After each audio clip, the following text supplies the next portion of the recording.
The Apostle John saw a woman riding on a seven-headed, ten-horned beast. This woman is Satan's kingdom in heaven, Babylon the Great.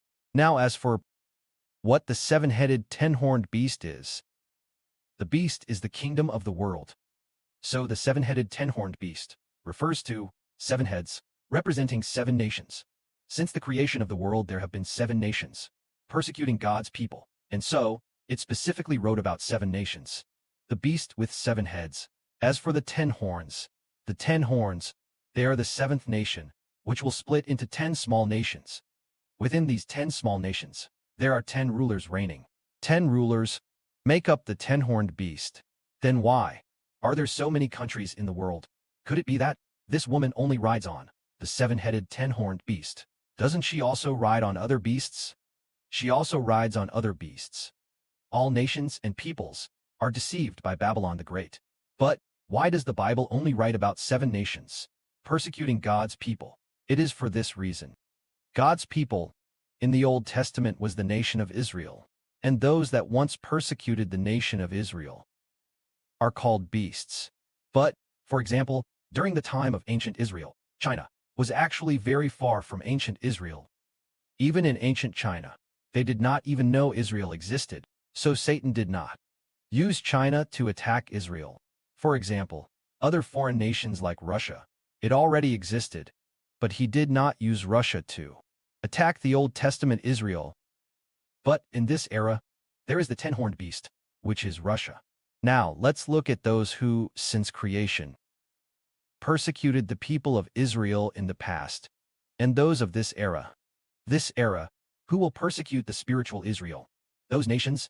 Which nations are they? We have read about it. Let's read about this seven-headed, 10-horned beast. It says here, the angel said to me, "Why do you marvel so much?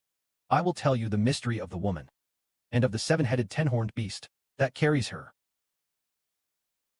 The seven-headed, 10-horned beast you saw once existed, now does not exist, but will soon rise up out of the abyss. When it comes up from the abyss, it will go to destruction. All who dwell on the earth, whose names from the creation of the world have not been written in the book of life, will be astonished when they see the beast that once existed, now does not exist, but will soon come up from the abyss. And they will marvel. This calls for a mind with wisdom. The meaning of the beast. The seven heads of this beast represent the 7 hills on which the woman sits, which are 7 kings. That is, 7 regimes. 7 nations are nations with political power, 5 of whom have fallen. The 6th is still here. The 7th has not yet come. When he comes, he must remain for a little while. What does this mean? The angel explained, the 7 heads are 7 kingdoms, which are the 7 kingdoms that persecute God's people. And the angel said, the 7 heads are 7 kingdoms. 5 of them have fallen. The 6th one is still here. What does this mean?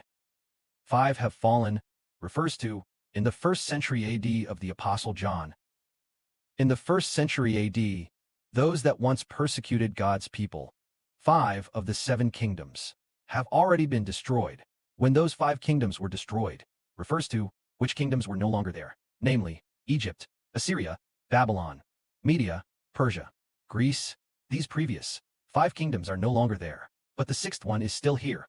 The 6th refers to the Roman Empire of the Apostle John's time. The Roman Empire is the 6th head. Today, in early May 2026, today in early June, Rome has long been gone. Rome no longer has the ability to persecute God's people anymore. But in the time of the Apostle John, Rome did have the ability. Now, there is a saying here. The 7th has not yet come. When he comes, he must remain for a little while. So which one is the 7th? It is Russia.